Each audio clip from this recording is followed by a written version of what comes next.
Doktor, betul ke infertility tu hanya masalah wanita? Selalu orang cakap macam tu. Kesian perempuan, belum apa-apa lagi dah kena step dah macam tu. Sebenarnya dia melibatkan suami dan isteri. Ada ramai yang kata, okey, doktor check isteri saya dulu. Bila isteri saya dah settle, baru saya datang check. Macam tu pula. Kalau tengok kan dalam kat klinik, banyak je masalah ketidaksuburan di kalangan lelaki.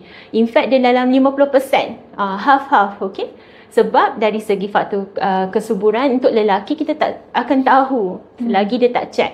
Dia tak ada simptom. Kalau perempuan kan ada, period tak datang lah, period tak regular lah, senggugut lah. Tapi orang lelaki dia tak ada apa-apa simptom. Relax je. Buat ujian sperma baru tahu. Cukup tak sperm dia, bilangan dia, pergerakan dia, bentuk dia. Jadi kena check dua-dua sekali. Lepas tu sperm ni juga dia menentukan juga dia nak buat rawatan apa. Nak kena check tube ke tak. So ada satu pasangan tu dia dah check semua dah isteri dia. Dah check tube sampai sakit-sakit tu, bongkok isteri dia sakit lepas buat HSG. Rupanya ada masalah sperma. So bila kita tahu sperm tu dah tak ada, dia tak payah pun check tube tu. Dia bypass je check tube tu sebab rawatan dia ke arah ICSI. Buat rawatan macam IVF tu.